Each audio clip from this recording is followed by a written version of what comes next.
如果两口子都负债了该怎么办？就像我们这样，我给大家一个忠告啊，一定要想办法让一个人先出来，至少有一个人是干干净净的、清清爽爽的，另一个人呢去承担，包括所有的电话、短信等等所有的纠纷问题。记住啊，一定不要让两个人都陷进去。我老公创业，把家里10年的积蓄都赔光了，没够，然后还负债330万。为什么我没有选择跟他离婚？首先这个事儿吧，咱们得理性的分析。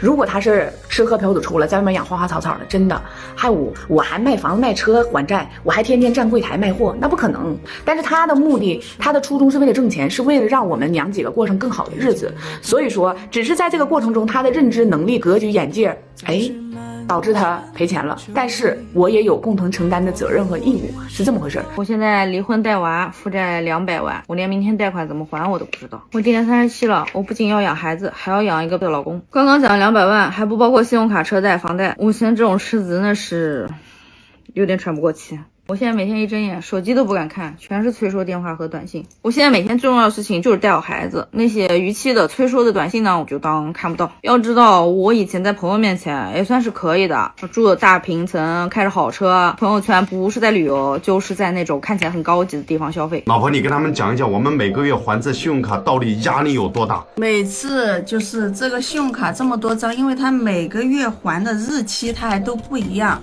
然后我每次看到账单来了，我的头都大了。好，一会儿一个账单，一晃就是1个月，又来了，怎么办呢？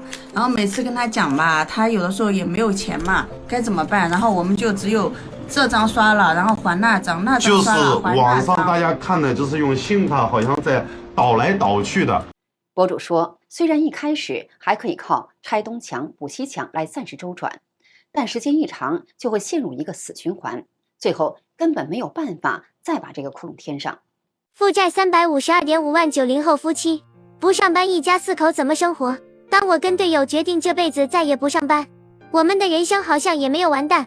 今天是娃娃1周1次的汉堡鸡翅日，自从决定不上班，我们就坚持极简生活，精打细算。看着朋友圈大家精彩的生活，我有的时候也会羡慕，但是人不可能什么都得到。我明白什么对我来说最重要。在当下的中国，经济持续低迷，中共官方却依旧高喊着光明论，但在真实的社会底层，越来越多的人正在陷入债务泥潭，成为失信人。去年，全国个人信用违约黑名单上的人数已经达到了850万，2020年这一数字还是570万人，短短5年时间增加了近50%。一个人失信，往往牵连全家。整个家庭的生活轨迹都会被彻底的改变。失信之后的生活是怎样的一种状态？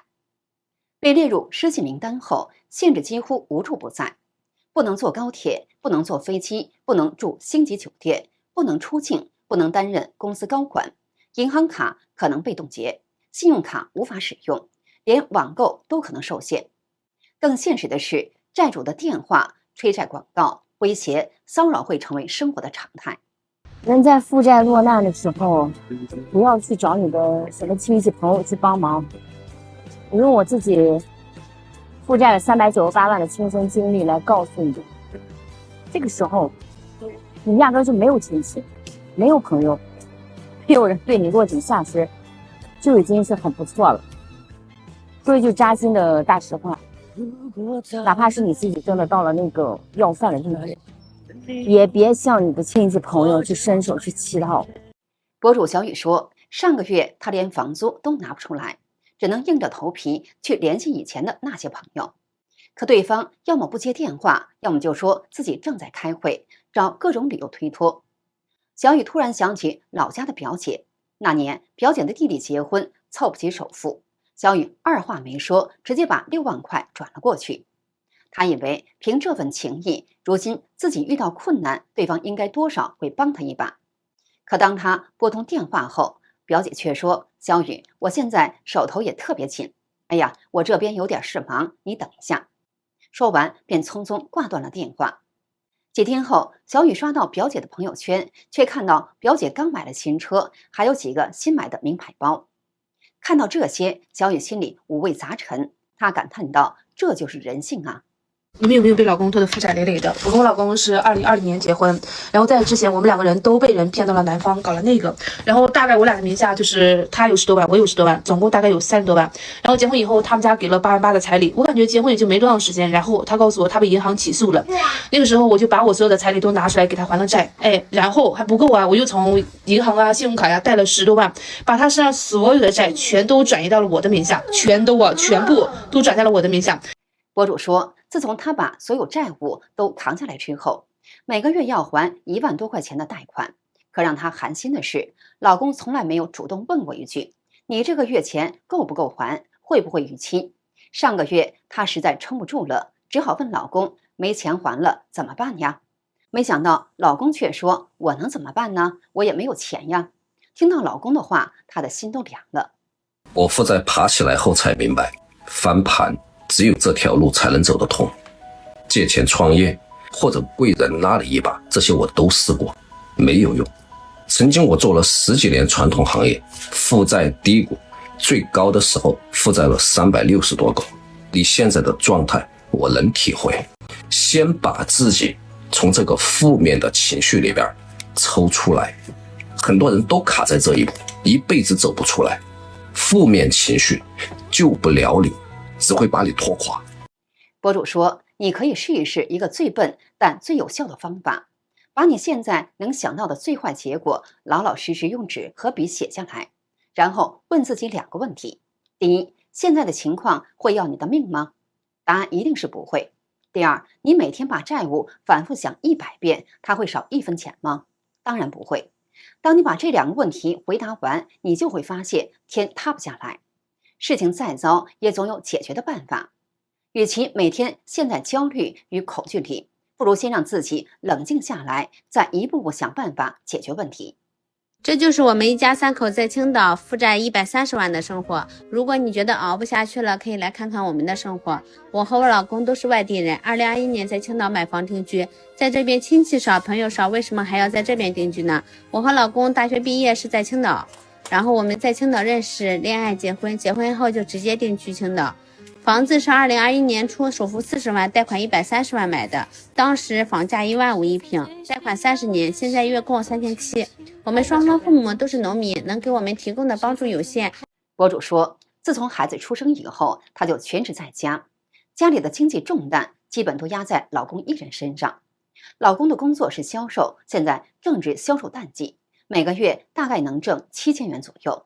他说，现在虽然压力确实大了一些，但日子总要慢慢过，只要一家人一起努力，咬咬牙熬过去，相信生活总会一点点的好起来的。我今年38岁，老公35岁，有一个3岁的女儿，有房有车，却有着10万的负债。相比我身边的同学朋友，真的太差劲了，这让我一度很焦虑，想起自己一直在还债的路上，毕业就还助学贷款，买了房还房贷，还亲戚的钱，有了车还车贷，现在人到中年外出打工，上有老下有小，真的很尴尬。但是没有关系，10万而已。博主说，她和老公商量之后，决定从以下几个方面着手，一点一点把钱攒起来。第一，保证稳定的收入来源。老公做好自己的本职工作，她则继续做好兼职，2个人每个月固定存下5000元。第二，不再提前消费，停掉花呗和信用卡，减少不必要的购物，平时尽量减少外出消费，能省则省。这位博主说，她发现老公背着她欠下了30万的网贷，逾期之后催收电话像雨点一样砸过来，每天都能接到好几个。手机一响，她和老公都紧张的不敢呼吸。那没完没了的催收电话和短信，逾期从第1天开始，催收的轰炸就没停过。从清晨第1通电话到深夜1、2点的短信提醒，那些铃声和弹窗像一道道催命符，钉在手机里，也钉在我们紧绷的神经上。不接，心会慌，怕被定义为失联，怕他们变本加厉；接了，更是字字诛心的煎熬。催收言话语里都带有刺，毫不掩饰的恶毒威胁，再不还钱就爆你全家通讯录，让你亲戚朋友都知道你是欠钱不还的老赖，你儿子在哪儿上学我们都查得到。就当你发现你的老婆背着你欠了几10万的负债，你会怎么办？其实我很理解啊，你肯定是又生气又委屈，不明白对方为什么要隐瞒，不清楚到底借钱干嘛了。但是你换个角度想一想啊，他为什么不告诉你？其实也不是不信任你，是他太心疼你了，他怕你焦虑，怕你压力大，怕你觉得他没有用，他想着呢自己能扛就扛，结果到最后扛出一个更大的一个窟窿来。除了打工，你至少还有5种方法能赚点钱去还你的债务，这5种都是自己尝试过，自己用过，真的在很长一段时间给我缓解了一部分债务压力，帮我把那段最难的日子撑了过来。第一种，某鱼卖身边任何多余的东西，你别一上来就想我这能有啥值钱的，不用值钱，能换钱就行。博主说，他当时在家里转了一圈，看到以前开餐厅剩下的桌椅板凳，还有阳台上那盆养了半年都没死的绿萝，于是全部拍了照片挂到网上去卖。没想到连绿萝都有人买，一盆只卖5块钱，买家要上门自提。至于东西怎么定价，他建议别人卖80块钱，你就卖40块钱，只要有人愿意买，就算赚到了。因为东西放在家里，它就是个闲置物，价值等于0。大家都不需要焦虑哈，现在这个社会它就这样，没钱正常，负债也正常，贷款也正常，甚至我跟你说，现在就算是黑户失信都是正常的。你不要觉得你现在过得有多烂，你可以看一下你周边的人100个人里边可能有98个人都过得不太好，很多人可能都不如你。那负债人你记住了，30年河东，30年河西，暴风雨它只是暂时的，它终将会阳光明媚的，相信我们终将能翻身上岸，加油兄弟们！有人说负债了要不要离婚？天哪，你们在想什么啊？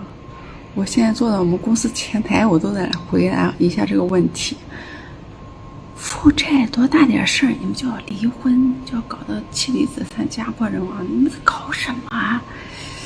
负债你欠钱，你还钱就好了呀，跟感情有什么关系呢？负债了就好好去挣钱，去找路子挣钱，去工作，去赚钱，不要老想着离婚。大多数的人，他往往陷入绝境的时候，身体心理都遭受了严重的打击，会整夜的睡不着觉，然后心里焦虑不安，天天都想躲着，不愿意见人，要么把自己封闭起来，要么你就会乱发脾气，而发脾气的对象往往都是你的亲人。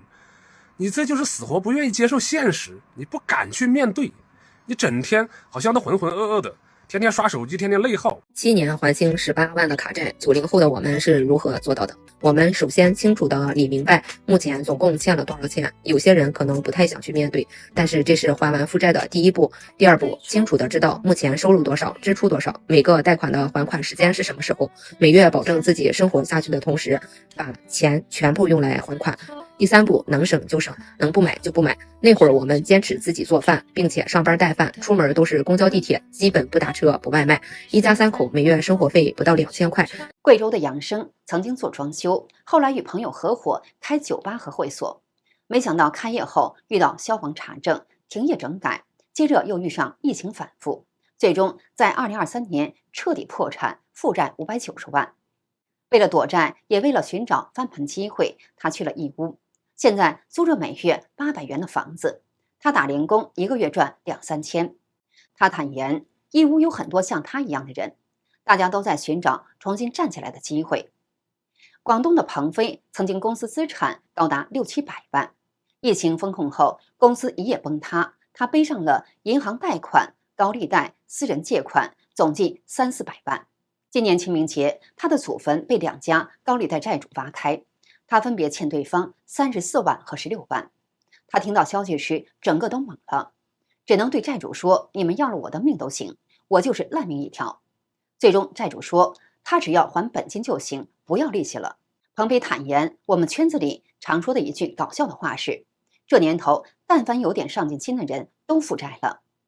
他有一个朋友是河北人，经营一家生产冻干机的工厂，主要用于医药行业。去年他把一整套设备卖给了一家制药企业，只赚了1万元。后来这家企业因为涉嫌生产假药，他的朋友也被牵连进去。最终这名朋友不仅被判刑，还被处以40万元罚款，之前赚的1万元也被没收，并且被关押了半年。出来之后仍然面临罚款追缴。鹏飞对判决感到不解，他说那家企业生产假药跟他的朋友有什么关系？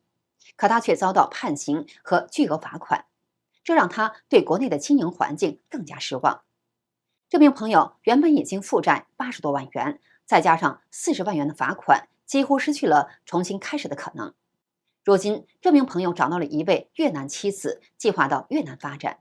好的，今天就跟大家聊到这里，请记得点赞、订阅、留言并分享给您的朋友，感谢您的支持，我们下期节目再见。